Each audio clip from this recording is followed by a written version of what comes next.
Hello everyone, my name is Yara and today I'm going to be doing a recent reads video. So we have a lot of books to talk about today. I was zooming through books in the beginning of the year and it mainly had to do with the fact that I was getting back into YA fantasy. I mean, I never really left, but I have never read this many YA fantasy series consecutively and also in such a short period of time since like middle school. There's just something about YA fantasy that activates a core part of myself that makes me have no impulse control, and once I start, I have to keep going. If you are ever in a reading slump, I highly recommend reading YA fantasy, and also if you just need a distraction, I feel like this year was the first year that I felt like I was actually escaping into books and using them as a distraction, particularly because of the current political climate in the US. I kind of needed something to keep me from doom scrolling. So today I have four series that I need to talk about because two are in the same world, and those are the Cruel Prince Trilogy, the Stolen Heir Duology, which is a continuation of that, the Gilded Trilogy, and then the Legendborn Cycle, the 3 books that have been released so far. So let's start with the Cruel Prince, and also just FYI, I'm going to be framing a lot of these reviews as series reviews and not necessarily individual book reviews because that's kind of how they are in my mind, and because I read them so consecutively, they are kind of just one story in my mind, but I will highlight particular things about individual books if they're relevant. So this series follows a girl named Jude Duarte who, at 7 years old in the beginning of the story, witnesses the murder of her parents at the hand of a fairy named Madoc. Madoc goes on to steal Jude and her 2 sisters and takes them to live in the High Court of Fairy in the realm of Elfheim,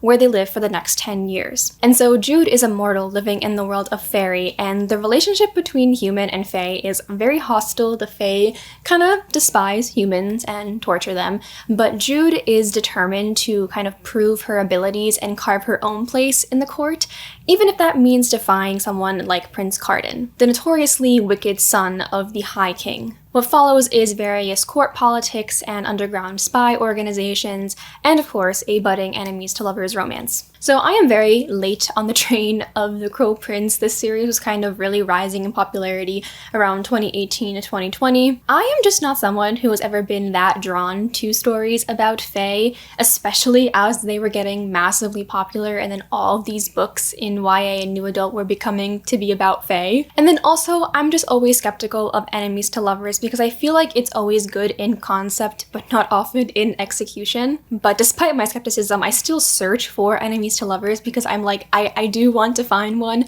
that I really love. And every time I looked up best enemies to lovers books, literally number 1 is always going to be tagged The Cruel Prince. So I figured I would at least give it a shot this time, and color me surprised to find out when I read the first book that there's actually not that much romance in the series, or at least in the first book. There's definitely a little bit of tension, but Cardan is not even that huge of a character in the first book at all. We are much more focusing on Jude. In particular, it actually was a story more focused on Jude's relationship to the fairy world as a human, and that actually became my favorite theme of the entire trilogy and what I think stands out the most. Jude herself was just such a compelling protagonist to me. She had such a palpable drive and anger and just motivation to everything that she was doing. And the way that Holly Black portrayed her experiences made that so visceral. I mean, Jude was forcibly removed at the age of 7 to a world that essentially hates her, severing both her connection to the human world in which she grew up and also not letting her fully assimilate and feel accepted in the new world that she has to call home. And it's not for lack of trying to adapt to the fairy world. She is fully willing to do so. She is actually the star pupil of her father, who was the captain of the guard. She is eager to learn about swordplay and battle strategy and ultimately wants to be a member of the guard, but she is constantly on this uphill battle against the fae who don't want her to be seen as an equal. What I also found really interesting about Jude is that she does not necessarily want to be a fairy, but she is not afraid to be like them. Powerful, cunning, even deceitful, if it means that she can get more agency and respect, and also just be seen as something more than a potential consort to a powerful fairy. Another layer adding to that is her relationship to her stepfather Madoc, who, as you might recall, was the person who killed her parents. But basically after that moment, he fully subsumed the role of a father figure towards her. And Jude is also very much like Madoc in terms of being this battle protege. And so that complex dynamic of her feelings towards someone who is her father but also killed her family was really fascinating to explore. I want to go a little bit more into that theme of the relationship between humans and fae, because I think this book did a really good job of showing just how unfair the power dynamics are and the consequences of that, and also how the relationship is a bit complex. The Fae hate humans, and they do have a lot of power over them, but also they need humans. It's kind of said that Fae don't have the best fertility, whereas humans do, and so they need humans in their court in order to continue their bloodlines. But there's obviously so much abuse of power because the Fae are able to put spells and use magic against humans, and they can't defend themselves. And Holly Black was really not afraid to show how dark that could be for the humans and show the psychological consequences of being manipulated like that. So now, of course, we can talk about the romance. And like I said, I was surprised at how little space the romance had in the first book, but it definitely established things that made me very curious as to how Holly Black was going to develop this romance. Like I said, the Fae hate humans, and I shouldn't have been surprised given that the title is called The Cruel Prince, that the prince was in fact cruel, but I still was. I was still taken aback at just how cruel the Fae were to Jude in the beginning of this book. It was kind of a little jarring because at this point there are no stakes in the story, and it was so casual and just plain violent and humiliating bullying that became almost uncomfortable to read sometimes. And I'm not saying that to point that as a flaw of the book. I actually think it was intentional to elicit that sort of reaction, but again, it just made me curious about how we were going to develop a romance with that as the basis. And I think what ultimately helped me parse my feelings around that was realizing that Jude and Cardan's dynamic is much more enemies and lovers as opposed to enemies to lovers, at least in the first half of this series. And once I realized that, I began to be a lot more intrigued. And that leads us into their relationship in The Wicked King, which is where I finally started to get it. I finally started to understand why everyone is obsessed with Jude and Cardan, because it was definitely the juiciest. The second book was fun. It definitely was my favorite out of the whole trilogy. And I think it was because, without spoiling anything, something happens at the end of the first book that basically changes the dynamic between Jude and Cardan. The power dynamic kind of flips, and Jude is almost just as cruel to Cardan as he was to her. Is it toxic of me to say that I enjoyed that? Maybe, but it definitely just made their tension and their development a lot more interesting and a lot more enticing. All that being said though, I think the relationship did end up having the pitfalls that I often see in enemies to lovers. I mean, it had the vibes 100%, had those knife to the throat sexual tension scenes, which I loved. But I did think there was a little bit lack of depth and substance in the emotional connection between them. It was close, I'll give it that. I feel like I got like 75% of the way there. Like I was so close to being fully on board with that relationship and where it was developing, but I just could not get that last bit for me. And a lot of that actually had to do with Cardan. I feel like even after 3 books, I still didn't feel like Cardan was a fully realized character. And I think that had to do with the fact that the series was, one, very fast-paced, and also because it was limited to a first-person perspective. And Jude is very stubborn and also very biased in how she interprets Cardan's actions. Without a more objective perspective, it was really hard to understand Cardan's true character and his intentions and his motivations. There always was just this distance to him because it was always filtered through Jude's thoughts. And that kind of made the switch from enemies and lovers to enemies to lovers not have enough development for me to be truly invested in the pair. And also, hot take, I know a lot of people talk about Cardan's letters to Jude. I feel like that also wasn't that much to fully pull me 100% either. They were good. They were better than if I had not read them, but I'm sorry, I just wanted a little bit more development still. There were a few other things that kind of brought down the series for me a little bit. One was the fact that I know that Fae are known for being deceitful. I mean, not really deceitful because Fae can't lie, and so they use a lot of wordplay to kind of hide information and kind of say things without saying things. But especially by the 3rd book, I was kind of getting tired of all the tricks, and it felt like we were kind of repeating a lot of things. I was just tired of being like, oh, this character betrayed us. Oh no, they didn't betray us. Or actually, they did betray us. And other times, especially in the 1st book, a lot of those tricks were used for kind of petty drama. I'm talking about the Taryn, Jude, and Locke love triangle in book 1. I get why they were done to a certain extent, but again, I just feel like these things were kind of replayed a lot. And so that leads us to my final star ratings. The Cruel Prince got 3.5 stars, The Wicked King got 4.5 stars, and The Queen of Nothing got 3.5 stars. Definitely pick this up if the premise interests you and you want something very fun, quick, and addicting. So next I read the Stolen Heir duology, which is a continuation of the Cruel Prince series that takes place 8 years after the events of that series. And we follow Sue Wren, or otherwise known as Wren, who is a character that we meet in The Queen of Nothing, as well as Oak, who is Jude's younger brother. If you have not read The Cruel Prince but are interested in doing so, I would skip this part of the video, because to kind of explain the synopsis, there is some context from The Cruel Prince that you need to know. So like I said, we meet Wren in The Queen of Nothing, where she is the child queen of the Court of Teeth, but we also learn that she is under the control of Lady Nor, who is enchanting her with this magical bridle. At the end of the book, Jude frees Wren from Lady Nor and the enchanted bridle, and since then Wren has kind of lived in the woods off on her own. Now, 8 years later, Wren thinks she has finally escaped the torment of the Court of Teeth until she learns that Lady Nor has regained power in the north and has also sent a storm hag named Bogdana to hunt Wren down. In her attempt to escape Bogdana, Wren runs into Oak, who is also on his way to the north in search of an ancient artifact. Oak asks Wren to come with him and says that he needs her help to come find it, but agreeing to this will force Wren to confront a past that she very much wants to forget. So obviously there's a little bit of a healthy skepticism when it comes to continuations of beloved series. You don't know whether the series kind of needed to happen or if it was just kind of a cash grab. At the very least, there are going to be comparisons to the original trilogy and whether it will live up to that hype.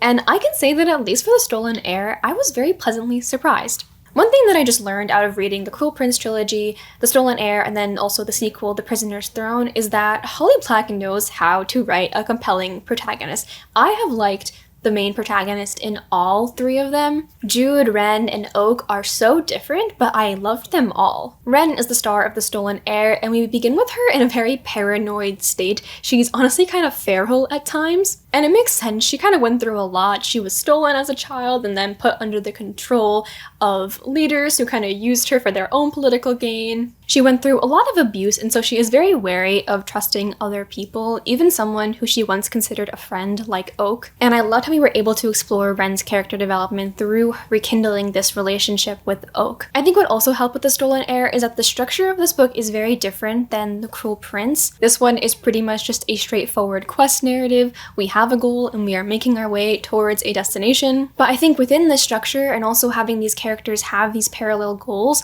you're really able to have a lot more opportunities for character growth. There are also a lot of opportunities to have flashbacks and seeing Wren and Oak as they were as children, not far after the events of The Cruel Prince. I loved these flashbacks. I am such a sucker for childhood friends to lovers, but in general, I just liked seeing the specific attempts that Oak had to try to befriend Wren, try to get her guard down and show her kindness in this court that was so cruel to her. And I also just liked how those flashbacks were used to juxtapose what was currently going on and how she kind of unpacked her relationship to Oak now. Then, of course, we have Oak, who becomes the main POV in The Prisoner's Throne, who we, of course, did know as a 9-year-old child in The Cruel Prince, but now we are seeing him much older at 17 years old. And this Oak is very charming, very witty, very socially savvy, someone who would rather talk his way out of a fight. And this archetype of a male character is very common in YA, so I was skeptical that it was going to become a bit of a cliche, but I actually really enjoyed Holly Black's interpretation and portrayal of this.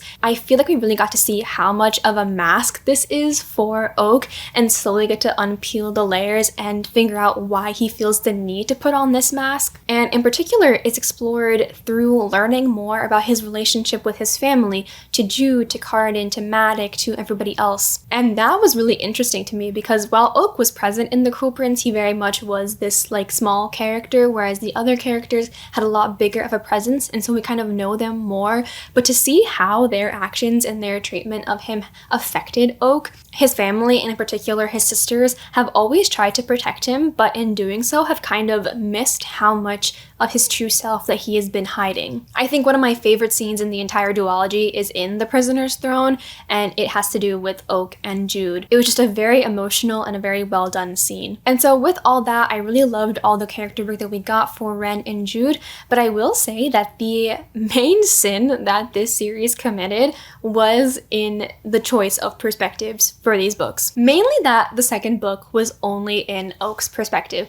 For the life of me, I cannot understand why that decision was made. I mean, I can kind of figure out what Holly Black was trying to do with this. The books kind of function as mirrors a bit. In The Stolen Heir, Ren is very distrustful of Oak, and the whole time we are just trying to figure out if he has an ulterior motive. And then in The Prisoner's Throne, Ren is hiding something that we're not privy to, and so the whole time we are trying to figure out if she's going to betray Oak or not. And particularly in The Prisoner's Throne, I feel like it was made that way to add a layer of mystery to it, to not know what was going on with the other character. But I felt like that was such a detrimental decision because we were not done with Ren's character arc, and yet the narrative kind of functioned like it was because we no longer had access to her. We spent this whole book in her head, finally getting to a point where she was letting her guard down and willing to accept friendship and even a potential relationship with someone, only to kind of like revert back to square one and have her just be this mysterious figure. And I think it was also detrimental because it didn't allow us to fully explore that parallel between Oak and Ren.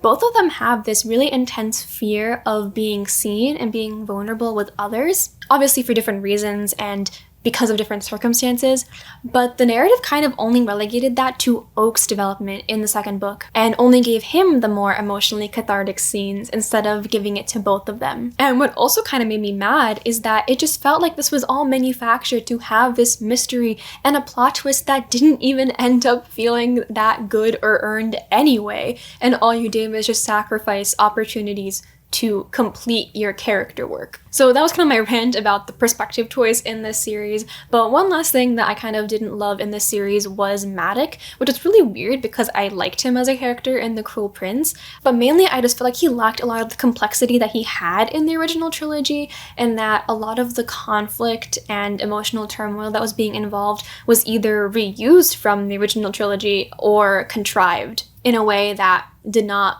make a lot of sense. So overall, I gave The Stolen Heir 4 stars. I thought it was really solid. And then I gave The Prisoner's Throne 3 stars. Which is a shame because I really loved some of the things that were being done with Oak, but I just, again, that perspective really brought it down. Really had a lot of missed opportunities. I think overall, if you liked The Cruel Prince, then you will like this series. I do think it adds a lot to these characters that we kind of were introduced to. Though I will say that if you are mainly drawn to The Cruel Prince because of the romance, then this might not scratch that itch for you. I feel like it does not have as much tension as that one does. Though I did really end up enjoying the romance. Like I said, I love childhood friends to lovers, and I also liked that it portrayed this kind of gentle masculinity in Oak as a love interest. Alright, so now the next series I'll talk about is the Gilded Wolves trilogy by Roshni Chokshi, which consists of the Gilded Wolves, the Silvered Serpents, and the Bronze Beast.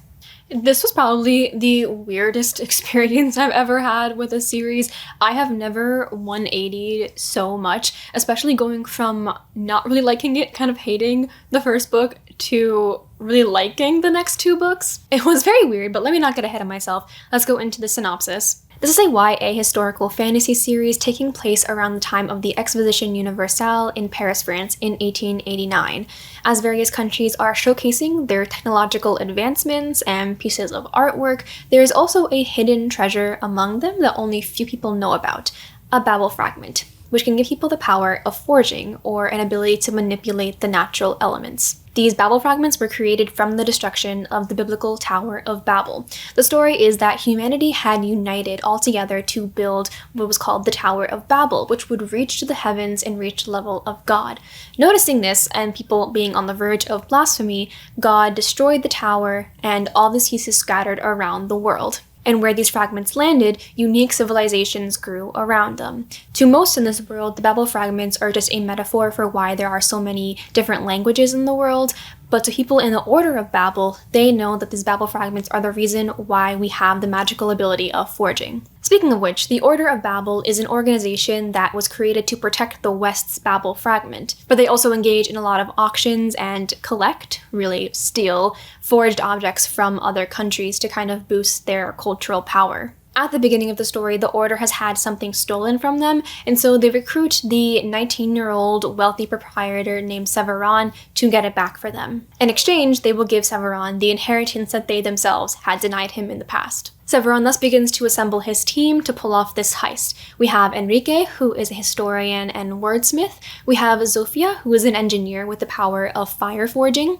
We have Layla, who is a performer and spy with a dark secret. And Hypnos, Severon's childhood friend and aristocratic rival. So that kind of took a little bit to explain, and that kind of exemplifies how the world building went for this series. It was fairly convoluted, which was a little weird because the magic itself is not that difficult. It's pretty straightforward. It's essentially just element bending, but it's more so the origin and the lore behind the magic and the artifacts that require a lot of explanation to understand. And the journey to understanding it was a bit of a slog.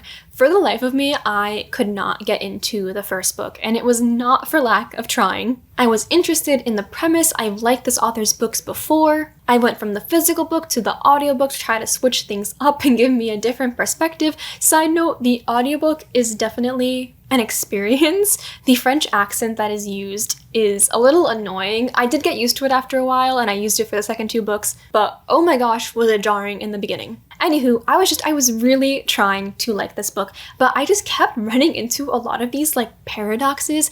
There was simultaneously nothing going on, but also too much going on to follow. There was a lot of info dumping, but I also didn't really have a super clear understanding of the world for a lot of the series. We were in such vibrant places like Paris and Russia, and yet I felt like we never had a good picture of the setting. There were a lot of characters and POVs in the book, and we took so much time to kind of have asides for them to try to understand their motivations, and yet by the end of the first book, our understanding of everyone except Severon was so shallow. Something else that I didn't really like in the first book was that we spent a lot of time with puzzles and decoding them, and a lot of them were very complex, which was interesting in some ways, but also took a lot of time that I just didn't think was necessary and was over-explained, and just could have been time that we used for something else. I don't know why that was my reading experience. Like I said, I've read Roshni Chokshi in the past, and I think she's a competent writer. I just think this story maybe is just inherently convoluted, and she wasn't able to establish a firm ground in this first book. So given all those complaints about the first book, you're probably wondering why I even continued on with the trilogy, and there were 3 main reasons. One was when I learned that Severon is half Algerian. Because when we were first introduced to him, he was kind of giving dollar store Kaz Brecker, and there's only so much brooding white boy heist leader I can take, but once I learned that he was half Algerian, suddenly I was a little bit more locked in. In general, I just think that added a lot to his character in getting to see how he grew up and his relationship to his mom and his father respectively. But also selfishly, I was just more invested in the story once I learned that the main character was half Arab/North African. 2, I really enjoyed the budding romance and tension between Layla and Severon, and I wanted to see that through.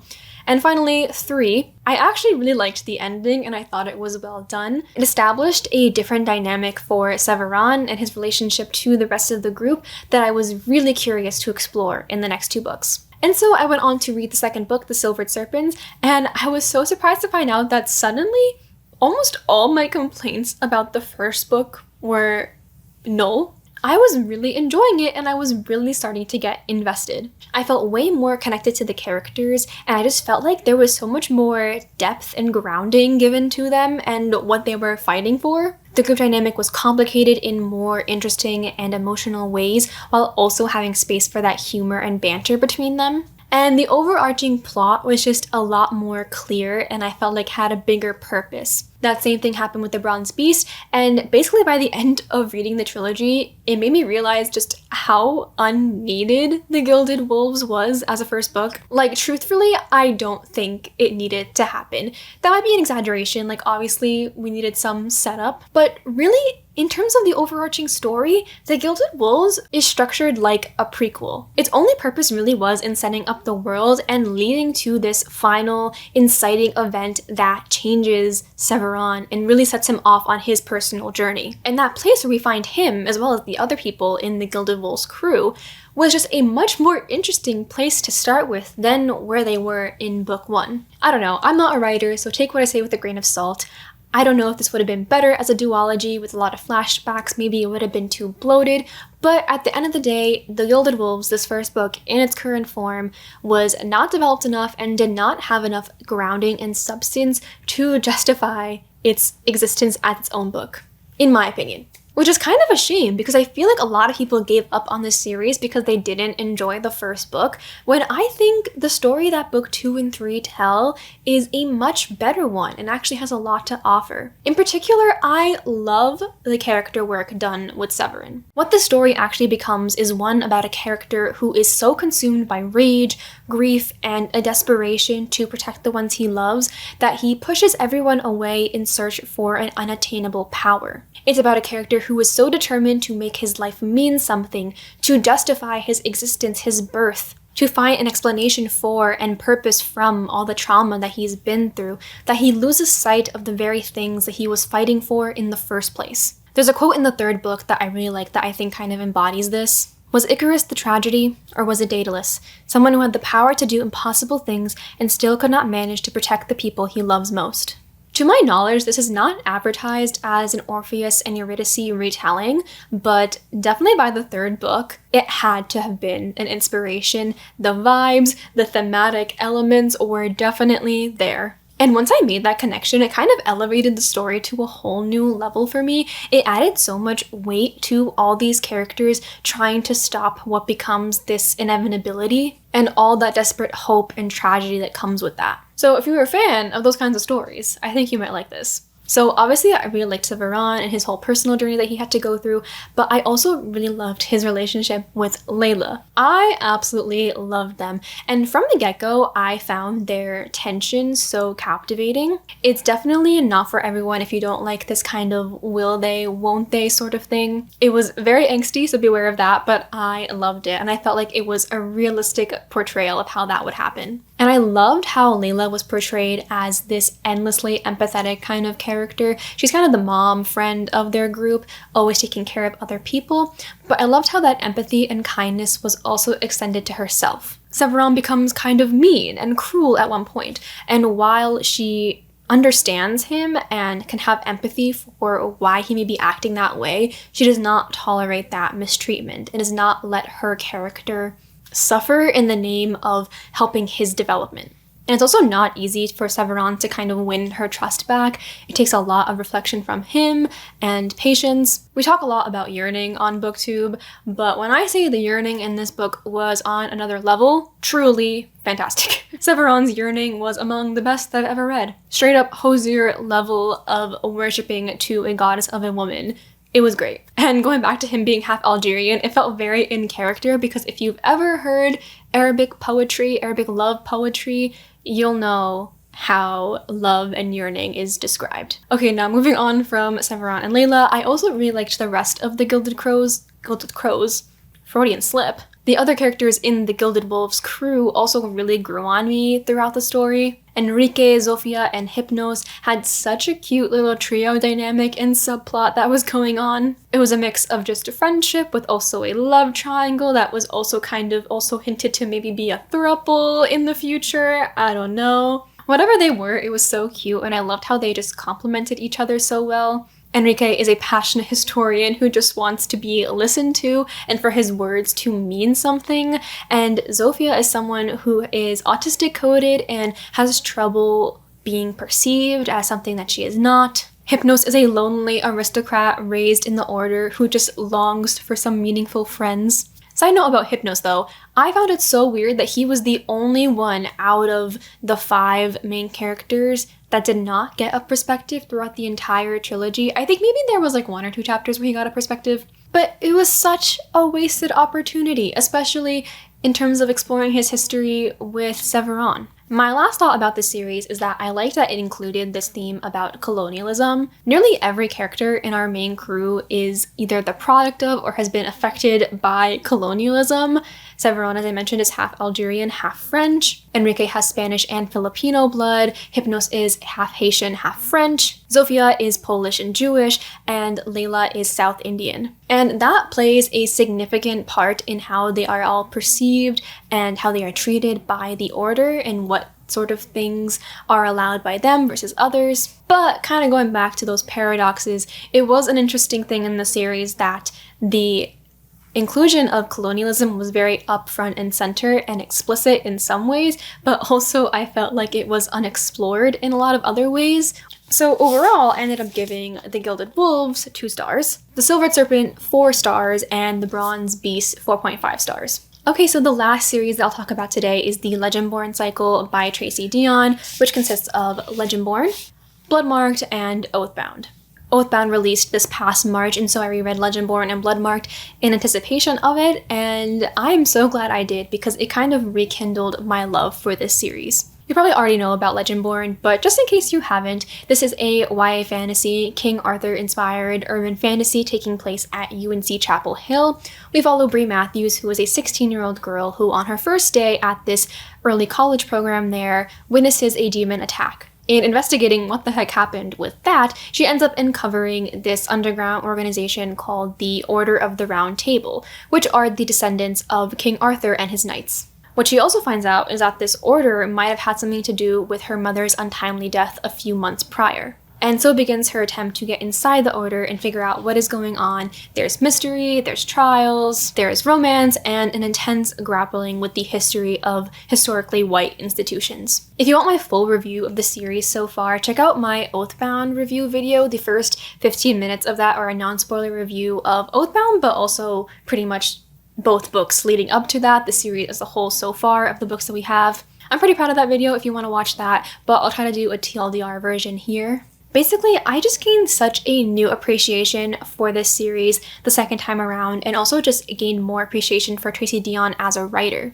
I feel like YA often gets denigrated as having poor writing quality all around, which is obviously not true, and this series I feel like is a good example of that. There are so many good lines and good scenes in this series that make me have to pause and just kind of take in what I just read, especially in Oathbound. I feel like Oathbound really steps it up. Some of Nick's speeches at the Curia, if you know, you know.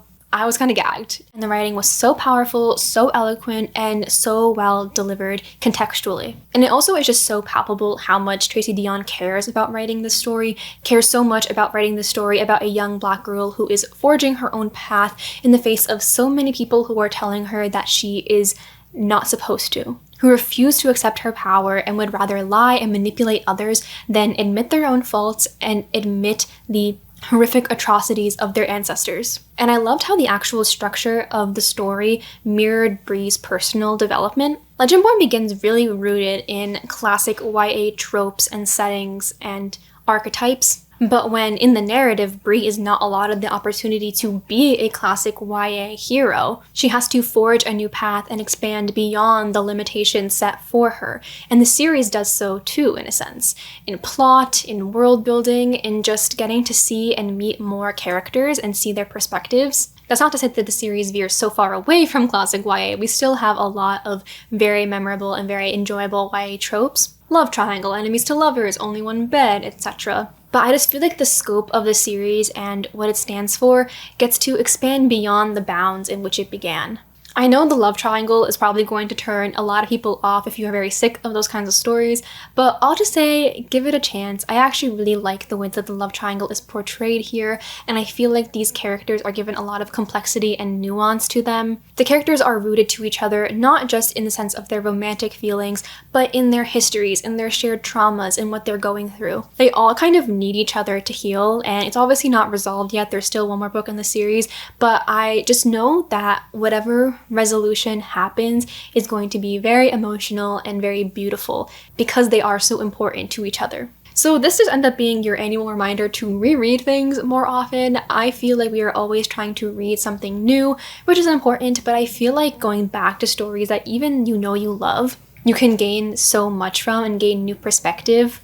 I read the first book, Legendborn, when it came out in 2020. I was 20 years old. I am now 25. I have different perspectives, different interpretations of the series. I rated Bloodmarked 3.5 stars the first time, and then the second time I was like, I don't know what I was thinking the first time because I just felt like I was reading an entirely different story. It's probably because I was reading all three back to back, and so I got to see Tracy Deonn's vision and map it out in full, but I'm so glad I gave it another chance. So I gave both Legendborn and Bloodmarked 5 stars on the reread, but I did give Oathbound 4.5 stars because I did have some small issues with it, pretty minor overall though. I thought it was a little long. I felt like some scenes and some sections were a little bloated and could have been cut down a little bit. And I also think the ending could have hit a little bit harder. I know that's probably an unpopular opinion. A lot of people liked this ending and were kind of shook by it. But just in comparison to the last two books, which had really phenomenal endings, this one was not as big and grand. But otherwise, it was just a grand old time, and if you have not been convinced enough already, then please read Legendborn. So those were all the series that I had to talk about today. I know it was kind of a lot, so definitely kind of flip through whatever series you're interested in. Please let me know any of your thoughts about these series in the comments. If you've read them, if you've enjoyed them, if you didn't enjoy them, if you are now looking forward to reading them, let me know. Otherwise, thank you so much for watching, and I'll see you later. Bye.